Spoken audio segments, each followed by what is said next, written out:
Hey, this is Stephen A. Williams, president and founder of the creditrepairshop.com. And in today's video, we're going to talk about don't disregard that debt collector letter. So let's just walk through the steps just in case you're not aware of it. When a debt collector buys your debt from the original creditor, they are required to send you a letter. There is actually a technical term for that letter. That letter is called a dunning letter. You can look it up online. A dunning letter is a letter that every debt collection company is required to send you, even if they're collecting the debt for the original creditor.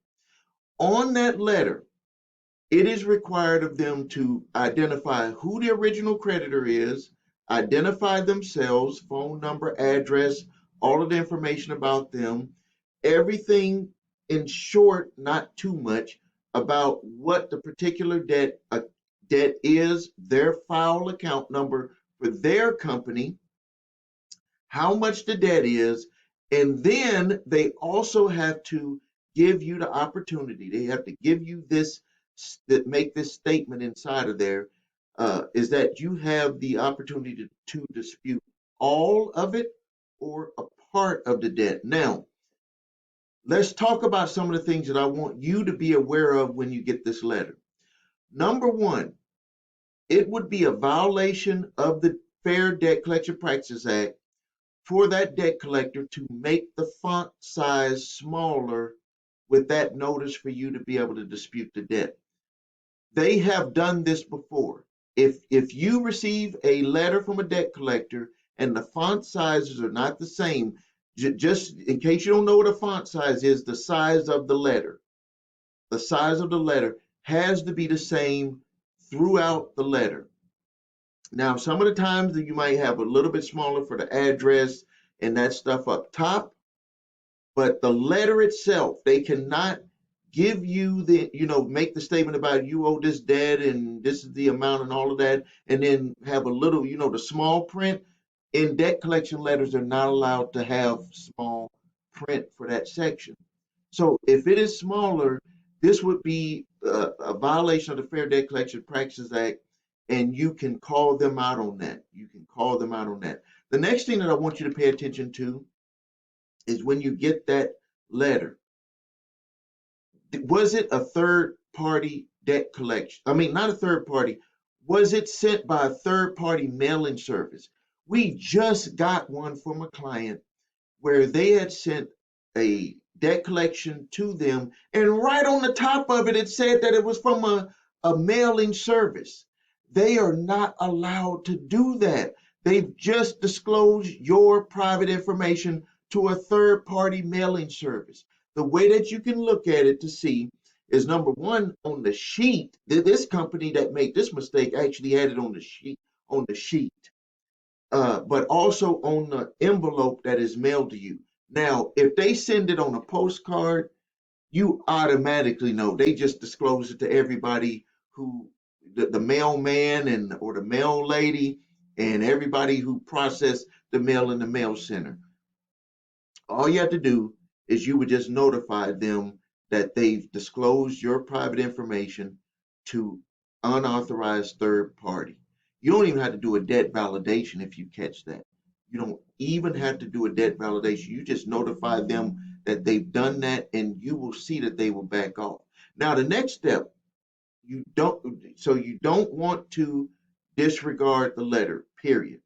Now, if they didn't violate any of that stuff, now, if they are collecting it for the original creditor or they're collecting it for themselves because they bought the debt, the next step that you want to do is you want to request a full debt validation. Don't worry, I'm going to give you two letters, or really three letters, to help you out with that. So keep watching this video. I just want to go through the process first so you can have a foundation on how you're going to fight this. So you, if it's they didn't have any of those violations, your next step is to make sure that the debt is not past the legal statute of limitations to collect.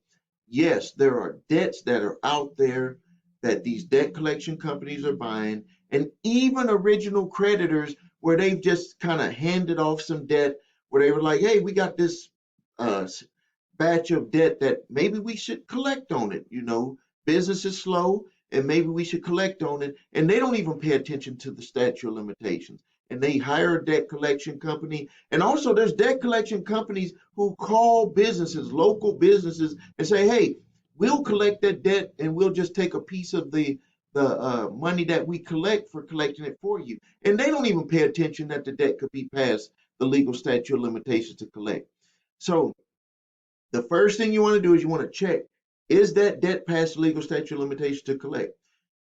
To check that, you need to go to your state statute, or you can go to my website, thecreditrepairshop.com, go to my blog, click on and type in, click on the blog link, type in statute of limitations, and you'll see a page come up with the statute of limitations on the debt. Now, pay attention. If you have debt that is credit card debt, in column 4 is going to be open-end accounts like credit card accounts.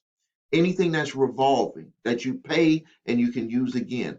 Usually in most states, the statute of limitations is shorter on those debts.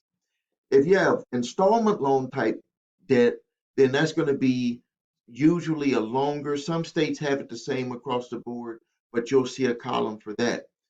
Also, for any debt that's like a cable bill, cell phone bill, communications type debt, electric bills, utility bills, that's a 2-year federal statute of limitations. That's why you'll see a lot of cell phone companies and cable company debt sold to debt collectors pretty quick, because they know that they only have 2 years to collect on it. And still, some debt collectors will still try to collect on that debt, even though it's past the statute of limitations. So if the debt is past the legal statute of limitations, to be able to collect, all you have to do is put them on notice by sending a letter, send that letter certified mail, stating that they are attempting to collect a debt that is past the legal statute of limitations to collect according to the laws in your state.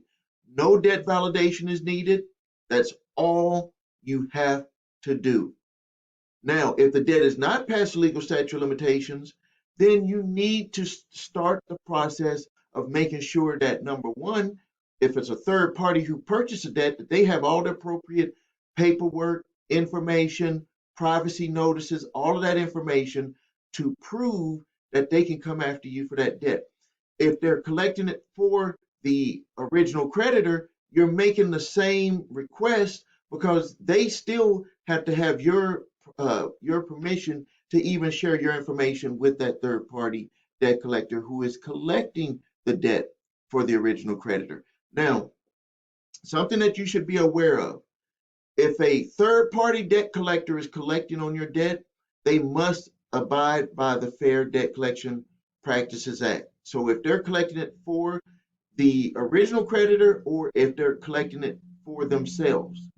Now, if this is where the Supreme Court has made a decision in 2017, and it is kind of making it like a gray area, but I want to make you aware of this. If a company buys the debt, even if it's a third party debt collector, if they buy the debt and they own the debt, under certain circumstances, they do not technically have to abide by the Fair Debt Collection Practices Act, but that is mainly due to the way that they would be considered harassing you. Regardless, if a debt collector buys a debt, they still have to prove the claimed amount that they're trying to come after you for. So even though the Supreme Court has kind of given a loophole to debt collectors with the term of owned debt, if you own a debt and you're seeking to collect on a debt that you own, that is the terminology that the Supreme Court has placed in there, or that is going off of their decision. So if a debt collector owns a debt, they technically don't have to go by the Fair Debt Collection Practices Act. They just basically can come after you for the debt, but they still have to prove the claimed amount. You always have that right. Now, if a original creditor is coming after you and a third-party debt collector is they're using a third-party debt collector to come after you for it, that debt collection company has to abide by the Fair Debt Collection Practices Act. So it's like it's strange. But if that original creditor was to like start calling you for that debt, they don't have to go by the Fair Debt Collection Practices Act. I know that this is crazy. I know that this is confusing, but I'm telling you, bottom line, original creditor does not have to go by the Fair Debt Collection Practices Act, but they still have to prove the claimed amount. So if you dispute any charges or whatever it is, they have to still abide by that, and you can come up with a resolution to settle that debt for less than what you owe. If they utilize a third-party debt collector, the third-party debt collector has to go by the Fair Debt Collection Practices Act, and you can still do the validation, make sure that the claim is appropriate for what they're trying to come after you for. The attorney for the or whoever is in charge of the debt collection company has to review the documents from the original creditor to make sure that they're coming after you for the appropriate amount, that it can be proven if it was to go to a court of law. If the debt collection company buys the debt and they assume ownership, they do not have to abide by the Fair Debt Collection Practices Act according to the Supreme Court decision, but they still would have to go through the process of proving the claim, because just think about it. If a debt collector comes to you, a couple of statements, that doesn't prove anything about the entire claimed amount. That's why they don't want you to think about making them prove all the documents and how did it add up to be this amount. They just want you to focus on, did you have a debt with that previous original creditor or not? That's where they want you to stay. They don't want you to start asking all those questions. So if you have debt collectors come after you, I want you to grab my 3-pack of letters. It's free, but I do ask for a donation.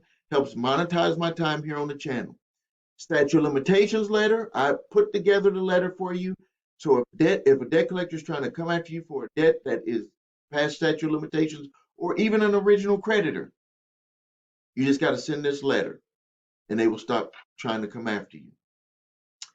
If the debt is not past legal statute of limitations, and it's with a debt collector who either purchased the debt or a debt collector who is coming after you for the original creditor, I want you to send a cease and desist collection activities letter. I'm going to give you that letter. Don't worry about it. This will ask the debt collector certain questions that if they can't get those answers, if they're coming from an original creditor, they will stop, because it puts them in legal jeopardy for trying to come after a debt that cannot be proven. And if it's a third-party debt collector who purchased the debt and they can't get that information, they will usually cease collection activities, because they know that if they try to take it to a legal, to try to take you to court, that they're not going to be able to get the appropriate documentation to prove that you have to pay that claimed amount. Not to say that they won't. If they do try to take you to court, you have evidence for your affirmative defense that they did not respond and provide the documentation when you were trying to deal with them before it got to the court action.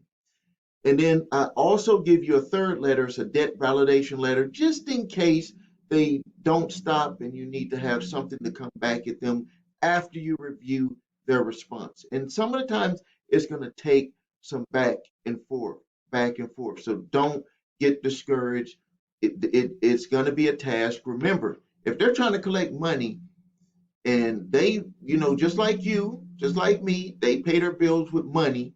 So they're not just going to quit just because some of the times you send a letter. It's going to take some back and forth, and you might have to get on the phone with them. But these 3 letters will usually take care of most situations. Now, if you need help with your credit, please visit us at thecreditrepairshop.com. Watch the video, what makes us different, so you can see my 8-point validation process, my 2-phase settlement process. If you need your credit reports and scores, go to the website the3scores.com to grab your TransUnion, Equifax, Experian credit reports and all 3 scores. And if you grab those reports, we will do a free review with you to tell you what we can do and what we can't do. And if you decide to work with us, great. If not, you can utilize that information to start repairing your own credit. Thank you for your time. Please subscribe to the channel, post your questions and comments. This is Stephen A. Williams, President and founder of the creditrepairshop.com.